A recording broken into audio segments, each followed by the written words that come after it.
Welcome to CRJ 134. This week we're looking at Chapter 10, which explores schools and delinquency. And the chapter really begins with an overview of how educational achievement and delinquency are related, and then what factors in the school experience can at least appear to contribute to delinquent behavior. So which factors do you think are most influential? Now remember, the school has been a primary determinant of economic and social status in this country.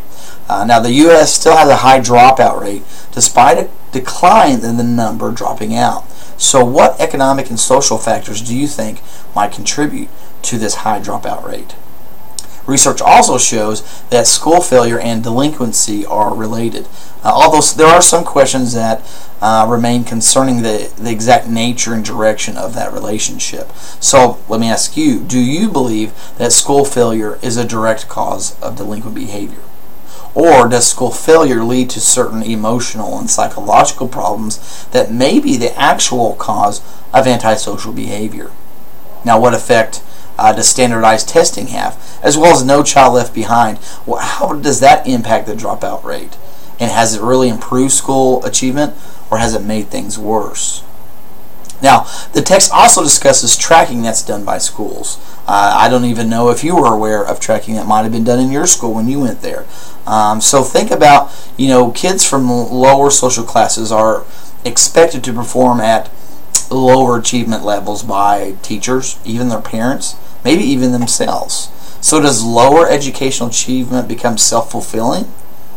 What could be done to change that perception?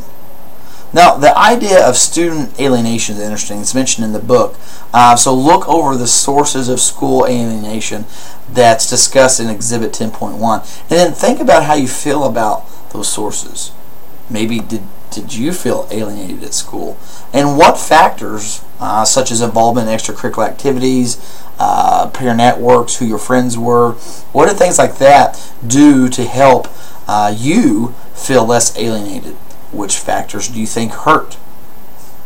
Now, the focus on delinquency section in the text discusses the problem of bullying in school. Do you believe that bullying can really be prevented? We also have to worry about cyberbullying now, bullying that occurs online. Now, how should schoolyard bullies be handled?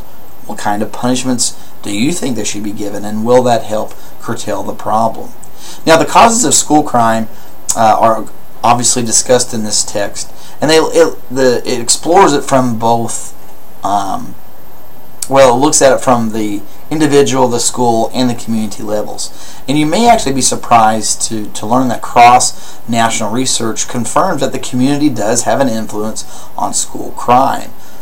So make sure that you understand the different ways in which community influences crime, in general, as well as juvenile delinquency. Now, schools around the country really have mounted a campaign to reduce the incidence of delinquency and crime on their campuses. So think about what kinds of measures your high school might have taken to reduce school crime. Do you think that they were very effective? Are they still effective to this day? Are there other measures that could have been taken then or should be taken now? And really, it's not unusual. One of these measures is a uniformed police officer or a school resource officer. Do you feel like the presence of those officers helps diminish or prevent school crime? And how else can a school climate be improved? Now, the actions of education officials often run into opposition from the court system, which is more concerned with maintaining the legal rights of minors. And the U.S. Supreme Court has really sought to balance the civil liberties of students with the school's mandate to provide a safe environment. So three of the main issues involved include privacy, free speech in school, and school discipline. So think back when you were in school, were you ever subject to locker searches?